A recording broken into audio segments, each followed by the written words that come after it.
This is the emergence of Rackeem. It's my life between survival and so-called scholarship. So the first thing, where did I come from? I asked the question, is it a predetermined path? The reason being is we know there's a lot of research that says where we start is often a key factor on where we're going to finish. So me, born in Newtown, that's one of like the most deprived places nationally. I think it's like top 10% deprived nationally. However, due to the Commonwealth, people coming over, I felt at home because again, there's a lot of people in the Commonwealth 90s and 50s and 60s. Very multicultural. You had people that looked like me. So again, I grew up in an area that felt like home. I was never out of place. I had friends. They had the same so-called issues like me, but I never actually knew there were issues at the time.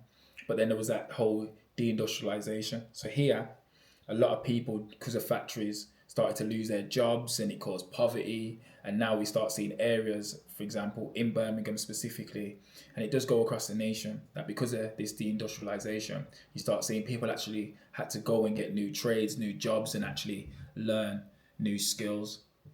And I always go to, from then, if that's where I started as a young child, I have to ask around the first classroom that shaped me. And it's funny because that's where I felt visible, I was heard, I was seen. And it sounds ridiculous, but a lot of people, the majority of people in my school look like me.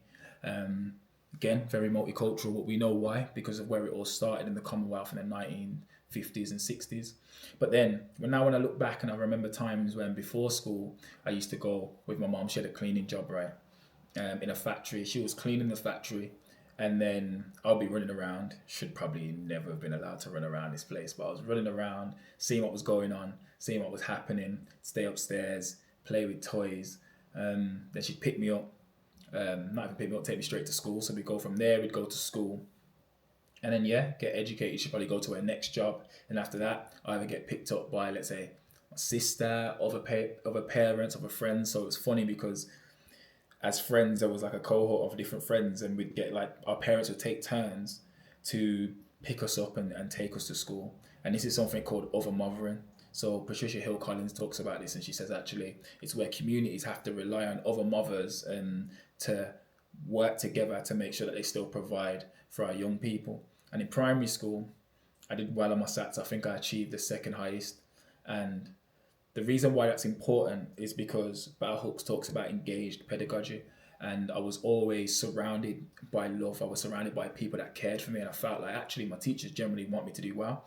And I still remember to this day, I was like, you have different forms in school. I think we were St. Clair's, so shout out St. Clair's. There was other ones like St. Anne's, St. Martin's, but we were St. Clair's because it was in a Catholic school, right? And there's this whole engaged pedagogy. I'm surrounded by love, and I remember them saying to me, you know what, you can become a prime minister even if you wanted to. So from early, I was being told that actually you can go and achieve anything that you actually want to go and achieve, and move forward. But then I asked the question of, this is now telling me I can be free. But you've got scholars, W.E. Du Bois, who talks about from early that as a black man, you can't ever actually find freedom. But within myself, I felt free. I felt like, you know what, I'm emerging. I'm going to be great. I'm going to be somebody. And now when you think about what I was learning through SATs and what I had to remember, although I did well, it came from a political act from the 1988 Education Reform Act. So again, someone had to decide what we was learning. So again, I always go back to this starting point because it affected my life. Someone that I've never met, someone that you've never met, someone that your kids have never met. And even if you are a young person, you're having to learn things based on the provision and a decision that somebody else has made around you and your learning. And then fast forward, so I left there and I went to a secondary school, right? And because of my grades, I was blessed to go to a grammar school. And I say blessed because it's always a great opportunity for young people to go and do other pieces of learning as well, right? But now it's important to understand that there's a thing called the institutional habitus. So habitus is basically the kind of means that we learn and we embody and we take forward, right? But when you look at the habitus of a grammar school, it's inherently it's going to be for the upper and middle class elitism, catered for white people in reality. So for me, I was here in a system where there's a class order here. and we're struggling to understand actually what am I meant to be learning, where am I meant to be going. And Bourdieu, he talks about schools and education and systems are there, in short, to reinforce class orders. So again, even though I felt free, I went to a place where I said before everybody looked like me. Now it's flipped on its head, and I'm one of the minority. This was the so-called normal. Again, the habitus wasn't what I was used to. Everyone was talking a different way, sounding a different way. I sounded so-called hood. There was so-called banter, certain jokes. But again, looking back, how did it actually make me feel? Because it just didn't fit my reality. It didn't fit me. And there's a thing called, we talk about a zone of non-being, and this regime of representation. We look and say, actually, who do I represent? Because who I am doesn't actually fit this habitus and this society. So I was in a zone of non-being where there was two worlds: a world at home, where when I went back, I'm eating various foods, I'm with various people, everyone on my street looks like me, and in theory, one could argue they're keeping up badness. But over here, if I talk when the teacher's speaking, I'm going to find myself in trouble. Someone make an argument. That happens anywhere in the world. But when I'm looking at the effects and how that had an impact on me, psychologically at the time, I didn't understand. But now I understand why maybe there was times I would mess around just to get kicked out of class, because clearly I was, very uncomfortable. And there's a guy called Ngugi, and he's a Kenyan theorist, and he talks about the power of language to subjugate the mind of young people. So now, for argument's sake, I was learning Latin at school, right? If I start talking, I'm saying to the guys, say, yo, what's going on, what's popping, what's going on, my killie? And we still probably talk like this now, saying nothing, gang, chilling, bro. You telling me? And they're in the yard, and you know what I'm saying? I'm just cooling. But again, you talk like this and you're not speaking correct. It's not proper English. There's an issue around, not fitting in creolism. And are you sounding hood and short? Because you don't fit, again, this habitus that we see within the world and of life and in community. But really, these things for me aren't necessarily negatives. I can still speak a certain way. You can still dress a certain way. Yes, it's important to know that you need to be mindful of how you look to other individuals, because we're in a world where, yes, if you're wearing an all black night tech and you got a ski mask on and a shiesty and you're walking down the road, people are going to look at you like you hood. Yes, I understand that. But realistically, for example, I've done a lot of police training with officers, and I talk about my own journey. I'm saying, look, you're putting me into a box based on how I look. So to be honest, I started growing my hair in COVID, and I was like, actually, nah, man, I'm gonna keep this, man. I want to look. Who don't want to look like the guys? And it was a decision, because I was saying, actually, when you make that conception of me, and it might even be on here, so yeah, overcoming the misunderstood conception, that ties into my organization. I want you to look and say, actually, that's a conception, but it's misunderstood, and I'm going to overcome it and show you exactly why that's a problem. But then, okay, cool. So now at this stage, I'm in secondary school. I remember, and I say it all the time, that I was at my friend's house after school, right? He lived in nice area, nice house, 6-7 bedrooms. Game yard is bigger than my whole house, right? Massive. Like the plot on the games room is bigger than my house. That's my reality. I'm going to his house because we're going to play sport after, we're going to play football after, right? And I remember, and I shouldn't laugh, but I remember I had seeded bread for the first time with the lettuce. And I was looked after. Even though we were struggling, which I only found out now versus this scenario, I never knew. But I still remember actually realizing, oh crap, I'm broke.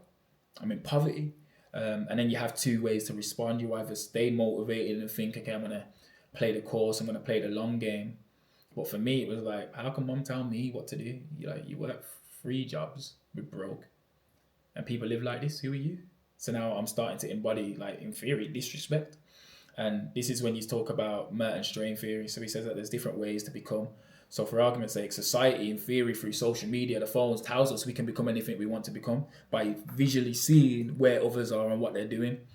But then one of the options are you can become a rebel. So when you realize that actually society, in this societal strain, doesn't give you the tools to become this, I found myself becoming the rebel, because I was like, actually, bun your rules, But what's going on? I don't believe what you're trying to tell me. I need to move forward, and I'm gonna make my own means. But often now this becomes the bad choices and the negative choices that we make in society, whether it's people in localities selling drugs, robbing people. But again, when we start to look at what are actually people facing and young people, like, because of society, they're gonna become rebels because there's not necessarily means to achieve these things. And this is a lot of the stuff that we see now, particularly in a world where we're in a cost of living crisis. I think there was a stat the other day that I think it was in Ladywood, like nearly 40 to 50% of young people in Ladywood, of children, are in poverty. So you tell me now, what are they actually going to become? Yeah, you're going to have a proportion of those that say, you know what, I'm going to play the long game, I'm going to get good grades, I'm going to stay motivated, I'm going to stay dedicated. But from the moment that you're 12, 13, 14, as I was, it's a long distance until, let's say, 24, 25, till you actually going to make it, and pressures within life, or strain, as we're talking about, are going to alleviate as well. But then I had a few altercations, right? Because of these kind of choices, a few altercations, and some of them just didn't make no sense. We could always have issues about, he did something to my friend, and now me and you, we don't like each other, and you don't like me. I was okay with that because that was a norm. I was always with my friends growing up from early, and everyone had problems with somebody overstripping us. 9 times out of 10, it's probably over money, and when it even gets even dumber than that, it's about girls, for a lot of the guys, right? And I find that ridiculous. When I look back, by the time, it was very much normal. And there's a lot of girls that are trying to move forward, and its partners disrespecting them. And again, it's a little bit ridiculous. So I went to college, and I think this is an important part for me. So in college, I played football actually before. I was playing every day, like, the football scholarships. Believe it or not, I went to Villa for a trial for a scholar. Didn't get in though. Didn't get in. Had an agent. Agent said you didn't get in. I was meant to go crew after. Left me. Right. So then the dream started fading away. Cool. So I went from there I went to college and started playing sport. Because I was like, actually, I'm at this football scholarship, but I could only do 12 units. So naturally, you have to do sports, but I was getting distinctions and everything, right? But I could only get 12. So I was like, actually, I need to leave because I need 18 just to keep options open, just in case. And I remember I was getting distinctions in everything. There was even times that I remember a teacher, and it was like how I was perceived. A teacher more times, she was lying. She was saying, I'm being disrespectful, disruptive. And I remember she went to another staff member and she was crying. And I'm thinking to myself, I remember my response again, who I was and the person that I am. I'm saying to her that, like, look, how are you gonna say that I'm being, like, you're lying about, like, you're lying? How are you scared? Like, because this isn't normal in my environment. These are the things where you need to understand how you're coming across, whether it's adultification, concepts that I don't know. But I'm thinking, nah, there's no way, because really you're lying. I've told you stop lying, and now you've gone to this teacher. But then at the time, right, we talk about there was a teacher, right, Jemiah, and real one. He did some great work, helped a lot of people in football. And I remember the day he got me, and to be honest, he grabbed me at college, grabbed me 2 hands, kind of round the corner, put me up against the wall. You do that today in schools, people are gonna say, actually, you're wrong. For him, that's exactly what I needed. And disclaimer, hypothetically, just in case, because I know the world moves crazy, right? But hypothetically, that's what he may have done. Yeah. So if he did do that, now I woke up and I said, actually, I got sense. Someone's actually told me and said, you know what? You need to grow up. So for him, he was like that. What's the word? A community broker, and it was a social capital that we talk about from your soul. He said, actually, like, look, understand what's going on. Stop ramping. Yeah, you get in the grades, but listen, you can't move like that. And that's the first time in a long time that I think a male just backed me up and said, look, listen, I'm tired here. I don't care if you think you're right or you're wrong, but you need to lock in and you need to focus. Because at that time I was getting distinctions in everything, but I was about to be kicked out of college because I just wasn't turning up. My attendance was 30%. And it's become problematic because now the course leader's saying I'm bringing down the attendance of the whole course. Whereas for me, I'm like, what? Problematic? I'm chilling, I'm fine. Like, listen, if anything, I'm bringing your grades up on the whole course. Do you know what I'm saying?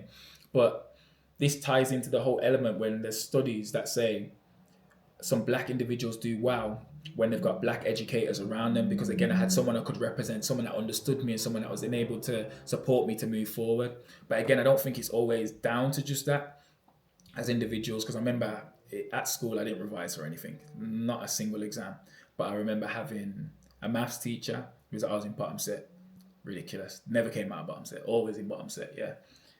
He actually had faith in me, Mr. Crack. I seen his son the other day, and again, doesn't look like me, white individual. But he was invested. He was like, nah, nah, nah, nah, nah. You ain't flopping this here. And he'd stay back. I'd get it, mess around, forgive me. And I used to actually try and put effort in for him. And I remember getting a C, and I was gutted because that was the only exam I really, really tried for. I think I was a couple marks off a B, and I was proper gutted, right? But then after, when I started to grow up and I realized that a lot of the choices and decisions that I was making were just simply a product of my environment, like this was the norm, everyone was doing it. But I started to think, actually, and it's something I say to kids now, would you be the same person?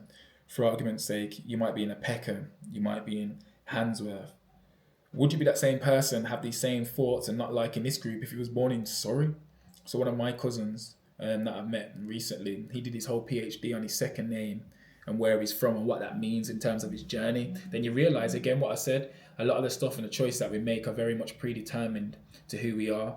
So I moved forward, did a law degree, and I literally chose law just because I was like, if you do this, surely I can do anything, I'll be all right. So I did a law degree.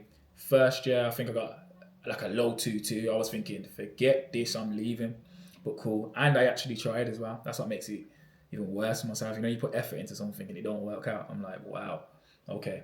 But cool.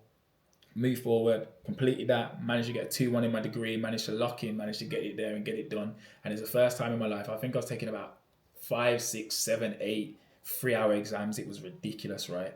But I moved forward.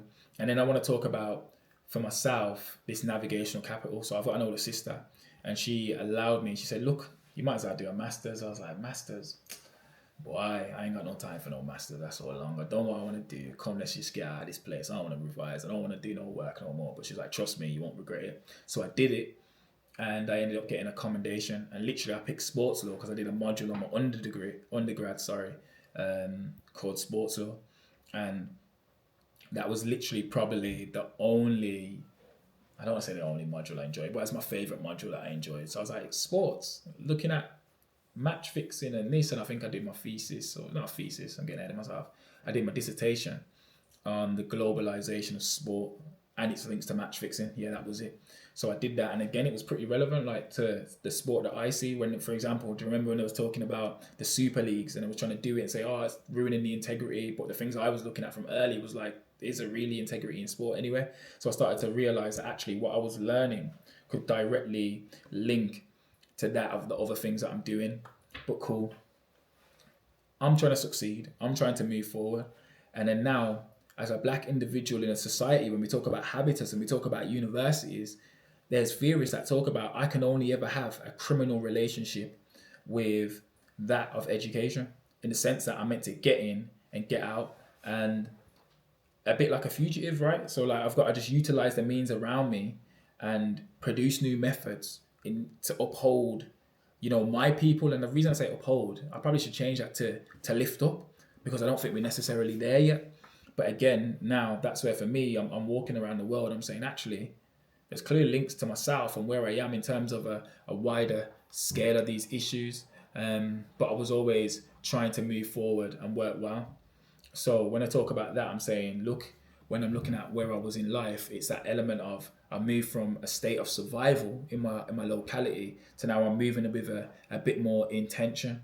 But okay, cool. When I look at this intention now, I've had to move to another stage of my life. And this next stage of my life was this stage of, intervention. And there's a contradiction within myself, because now I'm saying, actually, I'm realizing what's going on and the way that the world is working. But there's a contradiction, because I'm saying I'm trying to fight a system that in theory doesn't necessarily want to see a change. I believe there's people that do, but does the system want to? And the reason I say that, there's countless and countless and countless of young people with nowhere to go.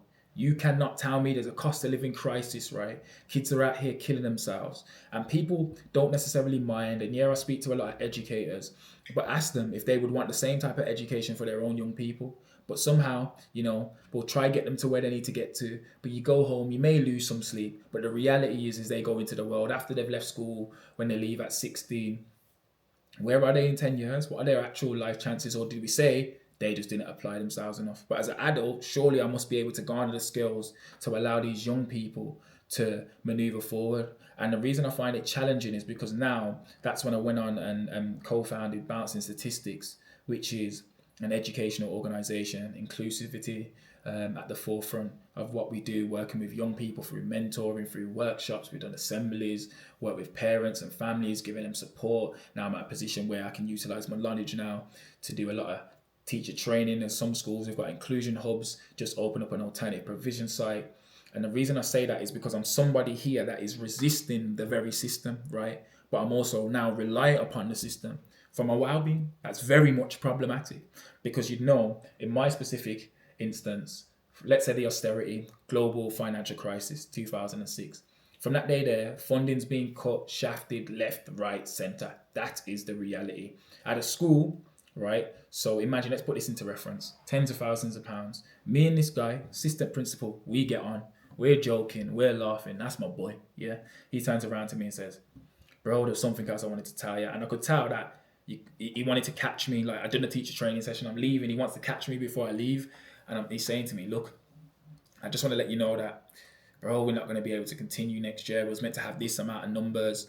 And yeah, we're having a drop off, and now that means less funding, and that means you're going to get cut. I had a deep conversation. Again, doesn't look like me. And I said, what does your SLT look like? Doesn't look like me. What do the pupils look like? Look exactly like me. Is there an attainment gap through the roof? Of course there is. Are they doing a lot of work to try and channel this? Yes, of course they are. But now, the one person, and there's obviously many other people like me, but the person like myself who's genuinely trying to help these young people, right? I've got to go. But I know that these young people may actually become the statistic. They actually may struggle. They may actually need support to say, look, there's bailiffs at my door. I'm struggling. I've been there. I understand what's going on. And they're trying not to become the status quo. They're not trying not to become that rebel in society. They're trying not to make that decision. But again, where is that? The system and this neoliberal system that's there doesn't allow for it. But again, at the same time, marketization within a neoliberalism of education has allowed people like me to so-called prosper and have careers. But in theory, I wouldn't mind if I didn't have a career. If I'd rather it just be problem solved. I don't want kids to be out here. I remember the first time, 13, over a park bench, guy pulled a machete out on me about this big. Probably, you don't even really see it on camera. Probably doesn't do it any justice. But from that moment there, I realized, I can't keep maneuvering like the world's rosy. I got to step up. But then someone needs to have that conversation with a young person to say, actually, this is what stepping up looks like. Be safe, be smart, be intelligent, but, be on your P's and your Q's, have your wits about you, and talk to you like this, like one of the guys to say, yo, my boy, the world's going to be crazy. And I want you to be safe, but I also want you to prosper. I want you to do well. I want you to win, because I want all of us to win around us. But we look in a world now, for example, the support from me and organizations like myself is being pulled back, youth centers being pulled back, courses being closed, right? But even though we're seeing exclusion rates that are there, but I understand that now through this intervention and where I'm positioned in this game and where I'm positioned in life, as Ball would say, I'm capitalizing on disaster. And that's something that, in all honesty, within myself, it hit me a bit deep because I was saying I used to actually have an ego and think I'm actually changing the world, but how can I actually sit down and think I'm changing the world when outside is getting worse? So when it comes to awards, I think they're great for the branding, but what are you giving me an award for? What have I actually done? If anything, it's got worse, but I'm someone that's trying to help these kids, but you'll say, oh, you can't save everybody. Trust me, if they just take one piece of it and they move forward. I hear it, but show me your evidence that one piece of advice, that you did it. We rely upon this relatability with a lack of academia to support and make claims, outlandish claims. So I've had to stop doing that. And naturally, I've had to move away from a lot of the schoolwork I was doing from an integral point of view. Although it was like, so at one point, I think I had like 25 staff members. Like, you know what I'm saying? Egotistical for I was doing the thing, staff, everyone's messaging me here, there, can I have help? And they position you like, actually, you're winning. But in the grand scheme of things, it's nothing crazy. There's organizations, and to tackle these problems, you need thousands of employees, you need policy change. But yet, I bought into the hype thinking I was actually doing something. And there's very much clear rules that we don't see within the world, So like Ofsted now, through, I think it's a 2005 Education Act, they now have more powers where they can close schools easily. And I'm a governor at a school as well now. And there's been times in meetings when they talk to me and they say, look, these, because I look over people premium, so a budget of nearly $500,000. And they say, look, we are doing things well because we're doing this, X, and Y. But I'm saying, hold on, the things that we're not considering here are a lot of the elements that don't show up in these measures. And we can see that the cuts are becoming worse. And I mentioned the austerity. I think I said 2006, either 2006 or 2010, one of the two. Um, and yeah, there's this austerity, and that's just not only affected communities, it affected budgets, it affected cuts. And it's like a lot of educators I meet, they genuinely have the impetus and they want to help, right? But they're just like pawns in a game. They can only really do so much because they're caught up in a system. And I used to think I was outside the system, but either directly or indirectly, I still get my money from central government through the system. So I'm reliant upon the same system that I'm critiquing and I'm trying to change, which for me, again, is very problematic. And when I talk about the emergence of Rackeem, so you see the emergence of what I do is become a political act and how it relates directly to who I was as a young person. It's now put me in a position now where it sounds cool when I say I'm a researcher, a doctoral researcher. I do an EdD, so it's a bit different to a PhD, but same doctoral research, and I do that alongside running a business. In theory, where six-figure business, been doing it for a period of time, and I'm doing it because I understand that actually I need to upskill myself. I need to really take the time to dive into these problems because when we sit here as a team, I understand that look, how can we sit here and say there's a genuine impact? So, for argument's sake, our operations manager, one of his family members, was lost to knife crime, right? So imagine me, and he's a very good guy, very integral. Imagine me looking at him in his eyes and acting like we're changing anything. But the reality is that's what he's dealing with. How can things change? And it's not just myself. There's other people that I know in this game that genuinely feel the same. And there's a cohort of people that are genuinely interested in and passionate about doing the work. But trust me, I remember Craig says before, passion don't get the job done. It needs more than passion. So now I'm here, I'm studying the secondary awarding gap or attainment gap. I'm going to call it awarding because I think that phrase is problematic. Looking specifically at Black Caribbean pupils. Why?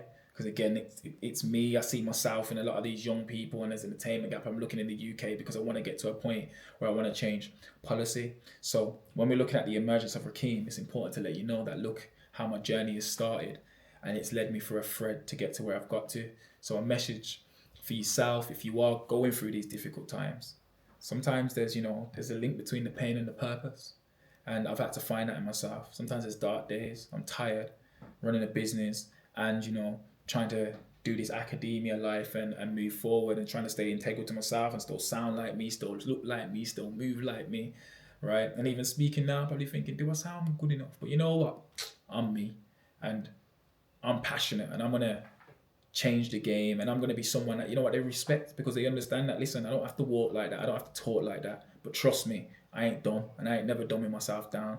And regardless of whether I got those grades and they weren't good enough, or regardless of if I got that E in Spanish and I'm still trying to get these Spanish on par to this day, I can still run this and I can still become the best version of myself. So for yourself, same game. Remember, there's going to be an emergence of you. And remember that sometimes, as long as you're able to look in between the journey and figure out who you are and why you're going through it and link that pain to purpose, you can move forward. And for those that are outside of it, just understand my story and try and see where a young person's situated and the choices that they are making and how we can help them alleviate and get to where they want to be in life. So yeah, that's the emergence of Rackeem Reid. And as always, listen, we're here, YouTube, feel up right now, yeah? What I say? Like, comment, subscribe, all those things. And I get it, it's boring. When people say that, I never like either. But trust me, I need a bit of assistance right now. Trying to, keep building, keep moving forward. And if you are passionate about just helping young people, any people, come on, man, tap in with me. Like, comment, subscribe. And we're going to be here, keep doing the work, stay in the course. Over and out.